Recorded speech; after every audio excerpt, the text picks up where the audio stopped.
జగ్గారెడ్డి మాట్లాడుతున్నారు. ఇప్పుడు లైవ్ చూద్దాం. మంత్రి మోడీ గారు ఏ రాష్ట్రానికి పోతే ఆ రాష్ట్రంలో ఉన్న బట్టలు వాడుతున్నాడు, ఆ రాష్ట్రం టోపీలు వాడుతున్నాడు, ఆ రాష్ట్రంలో ఉన్నటువంటి ఇప్పుడు చూడండి 10 ఏళ్లలో ఎప్పుడైనా ప్రధానమంత్రి గారు సిక్కుకు సంబంధించిన పగడి కట్టిండి ఎప్పుడైనా 10 ఇయర్స్లో చూడండి. ఈ విత్ ఇన్ 10 డేస్లలో ఎంత మార్పు.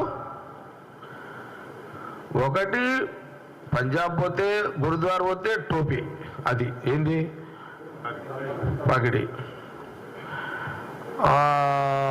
ఒక ఛానల్లో ఇంటర్వ్యూ మోడీ గారు ఏమి ఇచ్చారు,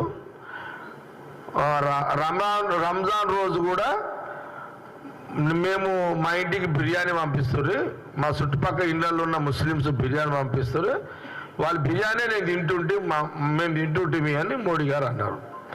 ఇది కూడా ఫస్ట్ టైమే కదా ఆయన స్టేట్మెంట్. కాబట్టి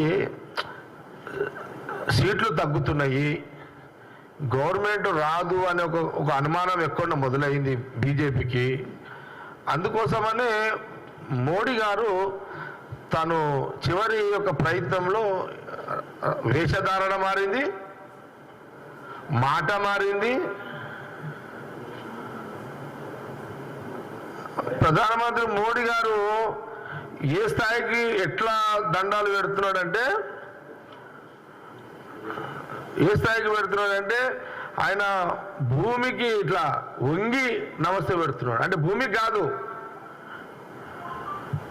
అంటే ఇట్లా మొత్తం ఇట్లా వంగి దండ. అంటే నేను టీవీలలో చూస్తున్నా, అదంతా సాష్టాంగంగా పండుకొని దేవుని ముందు పెడతాము, అది కాదు.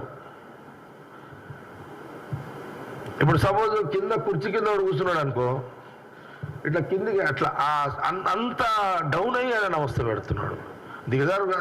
ఆయనేం పెద్ద పర్సనాలిటీ, నేను పర్సనాలిటీ చిన్నగా చేస్తలేదు మోడీ గారిని, కానీ పరిస్థితులు ఎట్లో కన్ఫ్యూజ్ అయిపోయి కొంత ప్రధానమంత్రి మోడీ గారు, అది పరిస్థితి. అయితే ఏది ఏమైనా ఇప్పుడైతే గవర్నమెంట్ పడే అవకాశం అయితే లేదు, వాళ్ళు అంటున్నారు కాబట్టి నేను చెప్తున్నా. కానీ ఈ లోపల కిషన్ రెడ్డి గారు 25 మంది ఇక్కడ వస్తున్నారు అనంటే, అంటే ఒక జాతీయ party central minister Kishan Reddy గారు అంత ఓపెన్ స్టేట్మెంట్ కాంగ్రెస్లో. అందుకే అంటున్నా ఏంటంటే, ఎవరు రాకపోయినా వచ్చితే ఆల్రెడీ కిషన్ రెడ్డి గారు స్టేట్మెంట్ నేను స్వాగతిస్తున్నా, చెప్పేసిన. కానీ కాంగ్రెస్ సీఎం రేవంత్ రెడ్డి కాంగ్రెస్ గవర్నమెంట్కి తెలంగాణలో డోకా లేదు. ఇది ప్రాక్టికల్గా నేను ఊహించి ఇట్లనే ఉంటుందని చెప్తున్నా. ఇక నో డౌట్ దీంట్లో.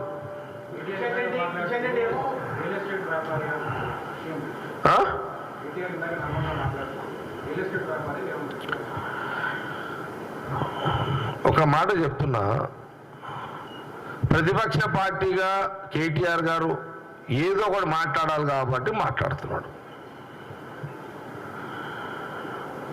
ముఖ్యమంత్రి రేవంత్ రెడ్డి గారి మీద అపోజిషన్ పార్టీగా ఏదో బురద చల్లాలి కాబట్టి చల్లుతున్నారు.